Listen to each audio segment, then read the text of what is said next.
If you're passionate about human rights, if you're passionate about gender equality, if you're passionate about the future of humanity, and if you're passionate about addressing the challenges that we face, then please consider being a part of Women's Intercultural Network. We see ourselves as not an organization that networks, but a network that organizes. I'm Gail James. I'm proud to say I'm a founding member of the Women's Intercultural Board. I first met Marilyn Fowler in 1976 when we were working on a women's project for the bicentennial celebrations.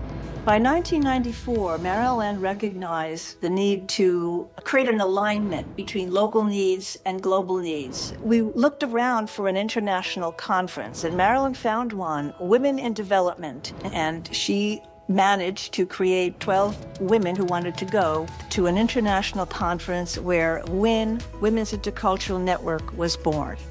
Women's Intercultural Network was established in 1994 and incorporated as a nonprofit organization with consultative status with United Nations. And the mission of WIN is to assure that women and girls are participating in public forum in their government and economies, not only in the United States, but globally. So since Beijing Women Conference, every year we've been attending all the Commission on the Status of Women NGO forum in United Nations. My name is Marjan. I'm from Iran. So I am grateful from Women Intercultural Networking to give me this opportunity to serve as a delegate at the United Nations. I'm telling everybody that it was like my Disneyland. My name is Kaden Choi. I'm a high school student in Orange County. I'm 15 years old. As a youth delegate to the UN with Women's Intercultural Network, that was honestly the best experience of my whole life. Being able to be exposed to those formal discussions, which was so incredible, and we had a conference room and I was the only young person there, and I never felt that my voice wasn't being heard, or I never felt that I wasn't equal to. My name is Parisa Ijadi Maksudi, and I'm a poverty and civil rights attorney.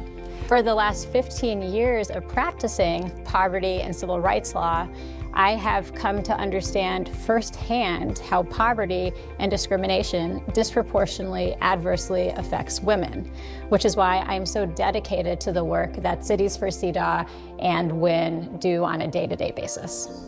My name is June Marie Justice, and I've been a part of Women's Intercultural Network and been serving as a delegate to the UN for Women's Intercultural Network for about 15 years. So CEDAW is something that WIN has taken under their purview to educate local communities and to inform policies and coalitions and how they can advance gender equity at the local level.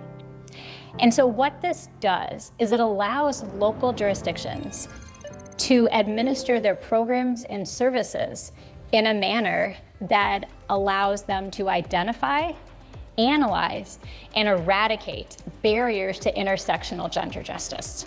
Since 2014, Women's Intercultural Network has been a steward of the Cities for CEDAW campaign. As a part of that project, Women's Intercultural Network has been collecting data from cities around the United States and even some cities internationally who have adopted ordinances or local measures, whether they're resolutions or binding ordinances, to support CEDAW at the grassroots level. So the importance of data cannot be understated. In my experience, I've personally had the privilege of working with data experts to use data to demonstrate and ensuring that there's equal access to opportunity for all residents of a jurisdiction, regardless of race, regardless of immigration status, regardless of gender. Cities for CEDAW was implemented first at a grassroots level, which I think is important because in a lot of ways you can't reach young girls and young women if you're just putting everything out there globally. So I always try to say, think globally, but act locally, which is something that I'm trying to do in my own community. One of the initiatives also of Women's Intercultural Network was to create Circle, to exchange information for empowering women and girls. So the first circle was with women in Japan. The second circle was with women in Uganda. The third circle was with women in Afghanistan. The fourth circle was for Iranian women. Also, we have Indigenous Women's Circle as part of Women's Intercultural Network.